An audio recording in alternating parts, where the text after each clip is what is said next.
Hi, I'm Alex Archbold, and I've been buying and selling antiques since I was 9 years old. From basements to scrapyards, I'll look just about anywhere I can to find lost antiques and collectibles. And sometimes I'll go big and buy everything. With my wife and kids, we run an antique shop in Edmonton, Alberta, Canada, filled with some of the most unique items we can find. I never know what's going to happen or who I'm going to meet. This is our life, this is our adventure, and this is Curiosity Inc. I'm home, honey. Hey guys, and welcome to today's episode. Well, earlier today, my hands are still kind of dirty from going through it. I went through a farm, went through a barn, went through some old garages that nobody had been in about 45 years, and ended up picking up some stuff. If you want to see what I got, want to see the adventure, you can watch that other video on our YouTube channel. But I was saving one item to go through, and that is this steamer trunk. It was the gentleman's when he was a kid. He remembered it having old toys in it, and since that sounded really promising, I thought I would leave it for us for today to go through on this video. So without further ado, let's have a look at that trunk. I mean, aside from the fact that he said it was the trunk that he kept his toys and stuff in, I thought it was a really neat trunk. It's a cool barrel back steamer trunk, and that is a really cool looking piece. I ended up picking up another one from him over there, but this was really the nice one, and this I guess had been inside their house for years, and I pulled it out of a garage that had nobody in it for a very long time, dug it out, and we're gonna go through it. So let's crack it open.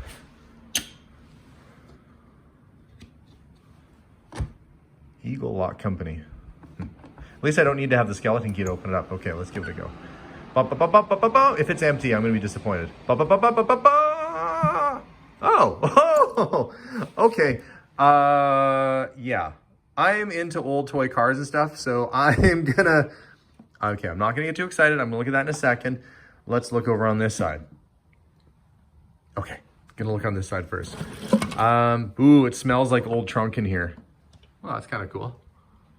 It has that musty, every old trunk like this kind of smells the same. They always smell kind of like musty and mothballs. Reliable.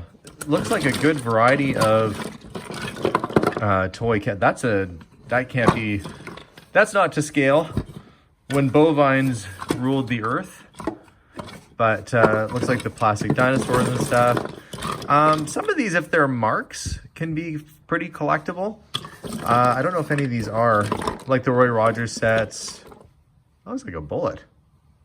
Oh, that's a toy bullet from a toy cap gun.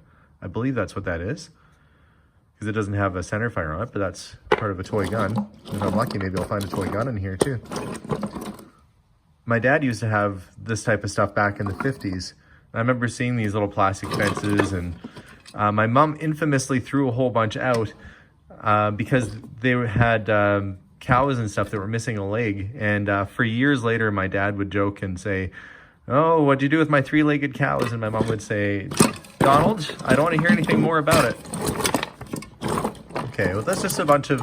These don't look like the higher end... Oh, look, that's probably off a little bolo bat sort of thing. King Kong, maybe. Let's see, anything hidden in here? This looks like it's mainly toy animals on this side. Chunk of wood. Chunk of random wood with a pattern on it. Maybe it was part of a fence or something. But I definitely recognize these trees. This is 50s, 60s era kind of stuff. That looks like it was part of like maybe a little skeleton. Some kind of little toy skeleton. Oh, look. It's Pokey. It's the original Pokey from the 60s. He's basically like rubbery with wire inside, and Gumby and Pokey were a real big deal back then. Neat. It was a stop motion sort of TV show. That's kind of cool. That's not what I'm interested in. What I'm interested in is over here. There's a few more. I'm gonna put the plastic horses and stuff over on that side. This, I can already tell, is gonna be definitely worthwhile. Bulldozer marks. And the battery trays in these often get really deteriorated if you leave a battery in, and they'll never work again. A lot of times these toys didn't last too long anyway, but it's a cool Marks bulldozer. And this one has seen better days. Oh, I guess that's meant to flip forward. I don't think that would work anytime soon. Made in Japan. Tomiyama. Like a 50s little truck there. But this looks like it's a lot of Matchbox. Oh, that's cool. Little mountie. That's how you know we're in Souvenir of Canada. That's what you get, I guess, if you go to the mountains or something. They'd probably have that on display at the gift shop. But look at all these toy cars. And some of these are really early, too. I hate the fact that they're all bouncing around in here. That's Dinky Toys?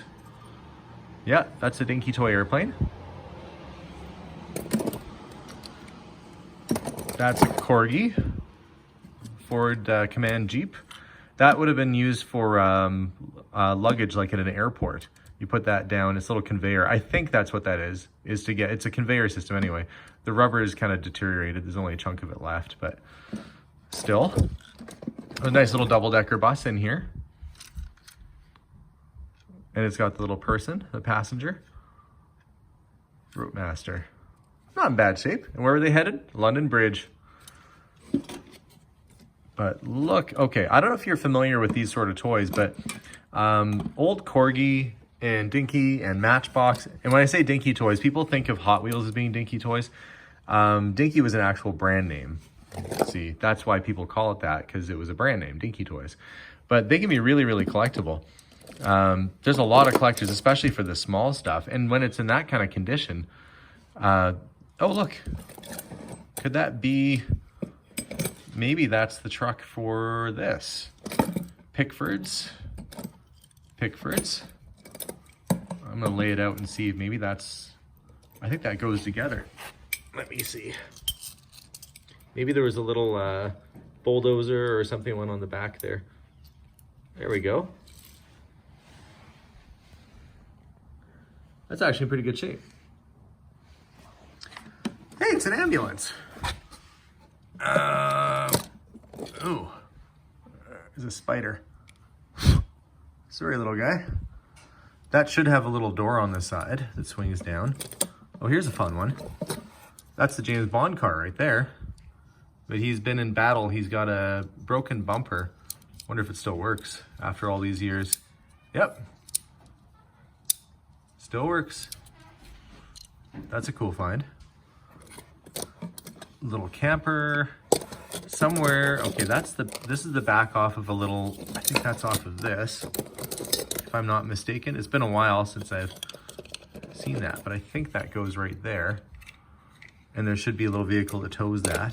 This is a lot of cool stuff. I haven't even gotten into the second layer of the trunk yet. I'm junk drunk. Oh, look at that. Oh, it's got a bit of a bend in it. Oh, that's too bad. Somebody stepped on it. That's a Lambretta with sidecar. That's a really rare little Matchbox. Oh dear. Okay, let's set that down. Little station wagons. You know, considering these have been rolling around in the back of this trunk for who knows how long, a lot of these are in pretty decent shape. There's another little ambulance. Esso tanker still has the decal on the back. What else is in here? Oh, what's left of a little Ferrari race car. Maybe I'll find the wheels. I see the tank and the tank transporter. That would have been a more deluxe set. Some dirt in there. But look at that. That's where that goes. What else? It's a boat. That goes on the back of a little boat trailer. And you tow that little boat with something like your station wagon there. A little Ford convertible. Okay. Oh, look. A little Coca-Cola delivery truck. The Jeep, and it still has its little windshield. Just a plastic windshield, fragile. That's Husky models. That's made by Corgi. Competition for Matchbox. Oh, that's the same. I thought I found a second one. No, it's the same one. I guess he only got one. There's a really good selection of toy cars in here. Little Mercedes. There's farm tractors. Oh, and look. I think that is the missing wheel for the tractor. And a dead centipede. I guess that's what you get when you go through a box that's been sitting for a long time. There's bound to be a few old bugs and stuff in here. Oh, I think this is that's the vehicle for this. That tows this, and yeah. That's another little set right there. It's like that. Not sure what went on the back of this Pickford's vehicle. I'll have to look that up and see. I don't know if it was hauling like that big missile, you know, or something along those lines. It had something on the back of it anyway. Cool, okay. What on earth is this? Part of a trailer. Maybe I can go through and find all the little missing parts in here, who knows? Just in a few minutes I found a bunch of the missing little accessories or the backs off of vehicles. Okay, cool. Well, I think it's time to go and look at the bottom layer here and see what's underneath. Okay. Okay, there's stuff in there. I'm gonna move this out of the way. More wood. You know, I bet this probably all goes together and makes like a barn or something. That would explain why it's kind of in with this farm stuff. There's you can see that's a tin barn right there. Plastic bag, there's a hat. It looks like a uniform. Okay, let me get the wood out of here first. We'll see what that is.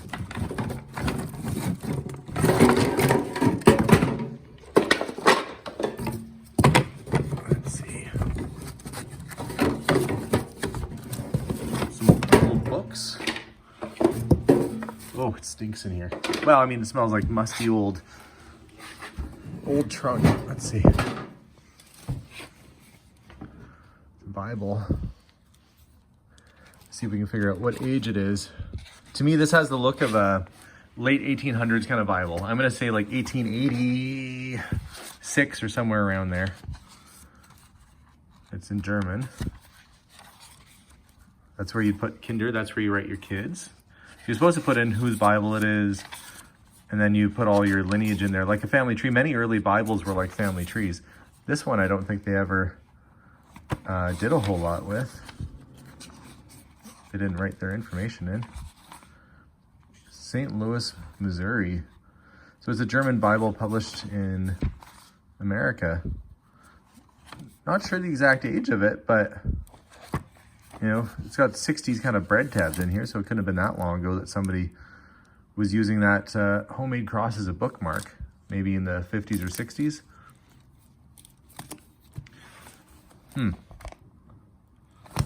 Okay, well that's kind of neat. Put that there. Looks like another one. Same thing, German. Similar kind of age.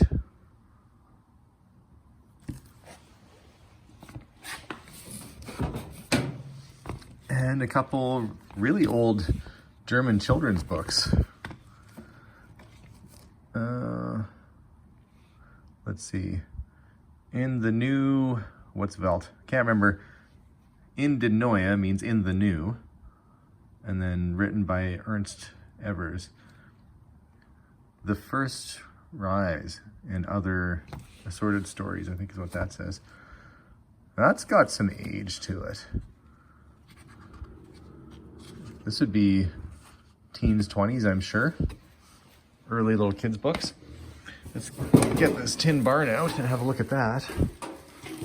Well, that explains the animals. So they probably had the tin barn set up with all the animals. And then you've got your wooden barn that you could put up as an accessory.